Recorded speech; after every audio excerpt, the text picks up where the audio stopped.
So this group working with or working on some changes on Flathub to sort of make it easier to support developers on Flathub. The main takeaway is adding in a Stripe powered donation system so that Hmm. if your software is available on Flathub, there's a much easier way to have those donations coming through.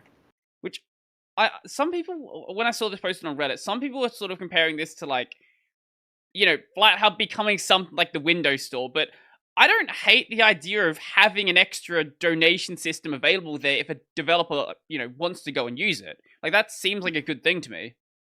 I think so too, as long as it's kind of like how GitHub does their stuff, where it's just there. You know what I mean? Mm-hmm. If it's more like how like Elementary OS does the app center or whatever it is, where it says, "Hey, this is what it costs," and you Yeah, got to yeah, just yes, you can zero it out, but that kind of has always turned a lot of yeah. people away. But as long as it's like there, if there's like a giant like donate button on each of the page on FlyHub, that's perfectly fine for me. Yeah. I, There's a link on that site to see it on the current beta version of the Flathub website. Um, and I think there are some popular tools. Ocular. Ocular has a big donate button like next to the install button, so you can like, just go and send some money through if you feel like it's a cool project. I think that's the better way to do it. I completely agree that I think if you're gonna have like a an implied payment screen like Elementary does, it should start at 0 rather than coming down from a existing price. I mean, I can understand why Elementary does it that way, Mm, but or at least why they started to do that way. I don't understand why they've continued to go that way because mm. obviously, I mean, they've had so many problems making money that I mean, they're basically not even around anymore, right? They've had problems with their developers splitting and stuff like that. But the thing is, like, it obviously is not the way. I mean, I don't. I know very few people have said, you know what, I'm just going to give them money to download their ISO. Mm. I mean, some people will, but the vast majority of people I know, I've always just. I mean, I'm never going.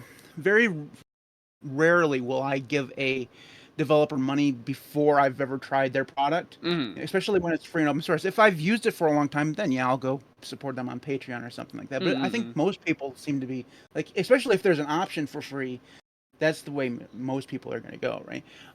We were talking about Flathub.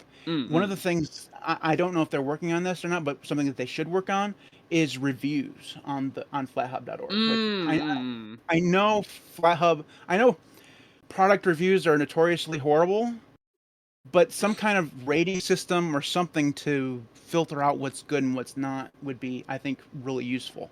And pretty much all the stores, I mean, just actual native stores have that, but it The doesn't seem to problem be something that. Yeah, the problem you have with a rating system or a review system is you then need moderation because yeah. you can't just have it like floating out there because I don't know. Let's just say someone doesn't like Ocular, for example. It would be very easy to send, a couple hundred people over there to give it a 1 star and then give it bad reviews and make it seem like it's a really bad project. Or the opposite way around when you have a like Yeah. a distro watch MX Linux kind of thing. Mm.